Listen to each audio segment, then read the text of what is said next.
Here we are, World's End pay-per-view for AEW, and I just want to give you my predictions here for this upcoming pay-per-view, which is this Saturday, which is tomorrow. We just want to go through it briefly in no particular order. Just want to start off first with Edge versus Christian, no DQ match. Edge, Edge coming back. He wanted to fight Christians, everyone's dad, right? And this is not the best spot for my, jeez. Anyway, so he's back. Edge is back. He wanted to fight all these people, bucket list, so to speak. But most importantly, he wanted to be fighting alongside his longtime partner and friend, Christian. But Christian does not have the same feelings for Edge. And here we are in a no DQ match. He's a father figure to Nick Wayne. He has opened up the eyes of Nick Wayne's mom, and they're all side by side, joining Christian, fighting the good fight. And Edge, well, he has had dad issues in his life before, and that's why he's so angry and bitter. I don't see this, and this is, I think, we're going to be taken in for a long ride.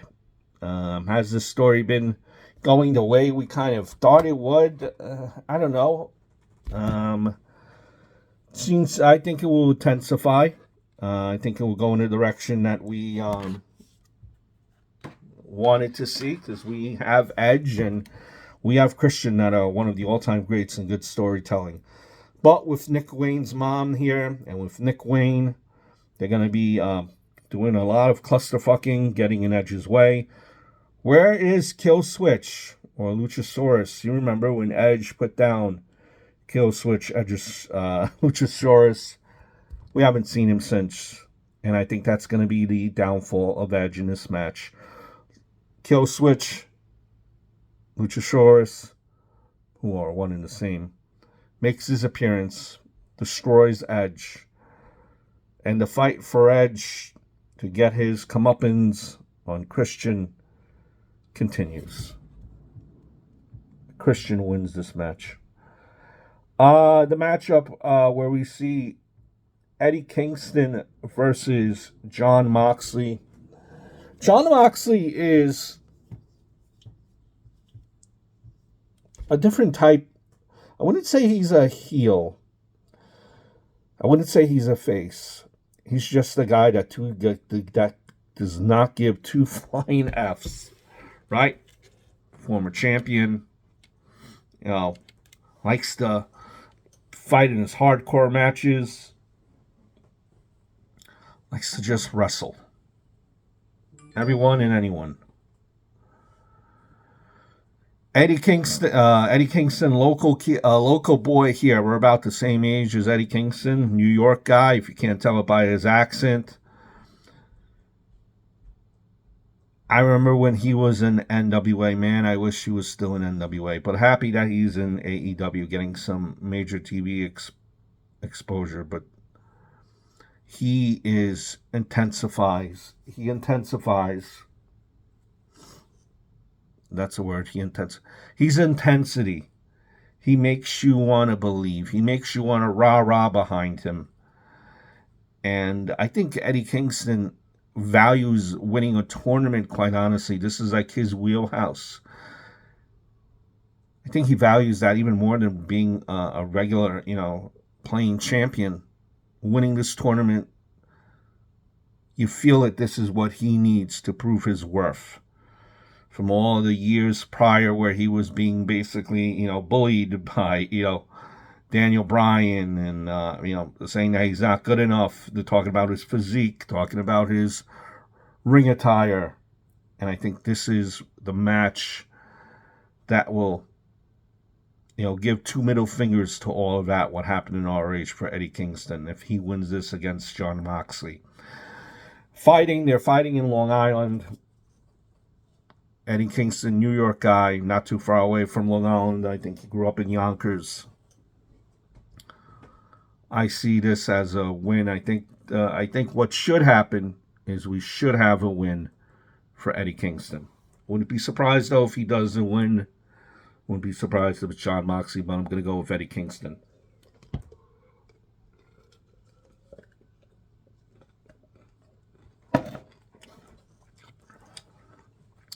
Andrade versus Miro. Miro, when he came into AEW, something I wanted to see. We all did. And then he has barely wrestled. You know, he would appear as the Redeemer, then disappear, and then appear, disappear. Barely wrestled at all since his time in the AEW. I know part of it is injury, but as a whole, barely has wrestled. Andrade, too. Injury. Now he has Miro's wife as his manager. That causes some friction, I'm sure. Hot and flexible. Miro needs this win to get something going. But if you're going to give him the win and not do anything, then why waste the win on Miro, right? It seems like they're putting more stock behind Andrade. So with that theory and with that whole logic going, coming into play, I'm going to have to say that it's Andrade with the win over Miro. You have the champion. You have Timeless Tony Storm versus Rio, and it seems that they bring back Rio just to win the title and then just simply lose it. I wish we kind of knew more about Rio. Just wish we knew her story. I wish we knew more of the women's stories in general. I wish that was a thing. The two characters that they have developed, I think, in AEW, they have developed Tony Storm most recently. This is a character that is going places. They have put a lot behind this character. It's an intriguing character. Watch the shoe. It makes sense. I could get behind this character. They're developing this character. They're giving her, very different nuances to help the character grow. She has a butler now. That's only really the character that you and Britt Baker, who has been off of TV now, but Britt Baker is another one that they built, and Tony Storm. I wish they would develop more time to those, to the women's division. Maybe this is something we will see in 2024. But if you present the card to me now, I think it's going to be Tony Storm with a clean victory over Riho. Julia Hart, who I think is the most improved with her ring work, her ring psychology, her entrance, which is great, over Abaddon. It's great to see Abaddon. Abaddon is a character that if AEW invested some time into, they could really go places with this character. Spook people out. You could go places. It's not a character where a lot of mind work, psychology that you could do with a character like Abaddon if you just gave it a chance. Abaddon and was saved by Thunder Rosa recently. It's good to see Thunder Rosa back with AEW after injury. But Julia Hart, I just see that it's Julia Hart winning now, continuing to build on this character. Very improved from last year where she was and you consider where she was in general, with the varsity blondes, if I'm not mistaken, right? When you had Pillman and Cassidy. I believe Cassidy was the other guy. She's come a long way. Um, just expect 2024 to be amazing for her. Going with Julia Hart. You now have Sammy Guevara, who's almost like the Big Show of AEW, from face to heel, face to heel, face to heel. Then now he's going to be teaming with Jericho, and they're going to team with Darby Allin and Sting. And then the other side there, you're going to have members of the Don Callis family, along with Sting, and along with Big Bill and Ricky Starks. Match that was thrown together because of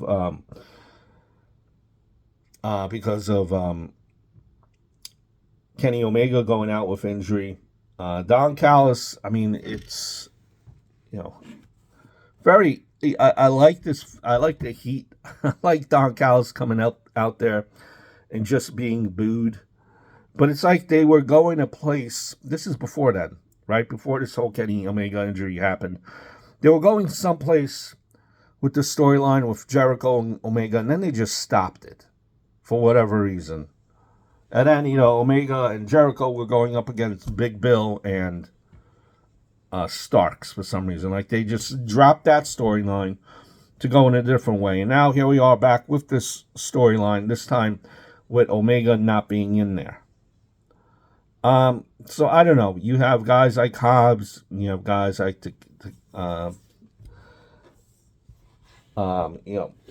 you have young guys in there, is what I'm trying to say. In this mixed tag. This is like a throwaway 8-man tag anyway. I don't see, with Sting in there and Darby Allin in there. Being that it's a throwaway match, I see the combination, the team of Sting and Allin and Jericho and Guevara winning this. Make the crowd go home happy. MJF versus Samoa Joe. I kind of explained in a prior video who I think is Devil. And it will be, in my opinion, revealed on this week's show of at the end of the pay-per-view, right? Joe versus MJF. I know there are many characters that come into play here. I know there's, Kyle O'Reilly. You might think of Bennett. You might think of Taven. You might think of many people. But I think it's just all a deference from the matter. The matter at hand, how it's going to unfold. To me, again, simply put, it's going to be MJF that wins versus Samoa Joe. MJF, to an extent, is going to pretty much say, I think, that he's thanking the fans, and he's saying he's going to say that 2024 is coming up in 2 days, and I'm going to be a free agent there soon, very after, in 2024. Truth is I have re-signed recently, and everyone goes happy for MJF. Yeah, they're clapping. No, he's everyone's favorite asshole now, right? And then that's when you have the whole reveal as Tony Khan being the devil. And I explained in a prior video why I think he is the devil. So I do think MJF with the win over Samoa Joe, and then the devil is revealed, and it will be revealed as to why it is why it is Tony Khan. Keith Lee versus Strickland. Swerve when I try.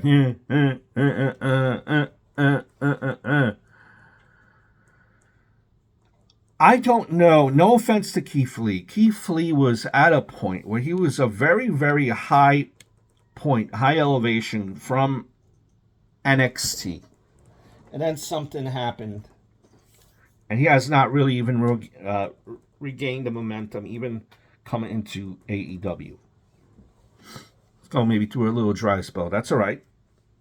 But that's all right. You know, I'm sure with his talent, things will change. It just things seem a little bit off for Keith Lee. Now you're putting him up against Swerve Strickland, who there is a history there nonetheless. But it seems after a tournament and after a match with Hangman Page, to go to Keith Lee again, it's almost like a step back, if you know what I mean. That being said, I think Swerve Strickland wins this. But I need to see something from Swerve Strickland if we're going up against Keith Lee. I need this to make sense to me. Now, Keith Lee said something about a cinder block. Swerve Strickland to be fighting Keith Lee, something big needs to happen again. Maybe I see Swerve Strickland win with the use of a cinder block again, just to kind of further push along Swerve Strickland being this bad heel. Because right now I think it's a little bit too, with everyone doing his dance and they're into his theme song, I think that's a little bit, you kind of need to distance yourself from that a little bit. And that's why I think Swerve Strickland will. Let me rephrase that. Keith Lee wins via disqualification by Swerve Strickland. Hook versus Wheeler Yuta in the FTW Championship. Hook was this. I don't know. Hook's stock has. I don't know. Kind of. Hook has just kind of been in mud, I guess. Right? Not really gone backwards or forward. Just kind of stuck in the same position. Versus Wheeler Yuta. I don't think Wheeler Yuta needs the FTW Championship. I think this is something that Hook needs more. Hook needs a credible victory. Keep on building those credible victories against credible opponents and not being stuck in, 6-man tags, 8-man tags type of a deal. Hook, I think, needs to be front and center again to kind of remind the audience of who Hook is or how he was projected earlier on. Let's give this victory to Hook. 20-man Battle Royal for a future AEW TNT Championship match. Very good question. I don't know who will be in it. So I don't know. Whoever does win I'll say this. Whoever does win the TNT Championship, I don't think will take the title away from everyone's favorite dad, Christian. World's End AEW predictions from Long Island. I hope everyone enjoys the show.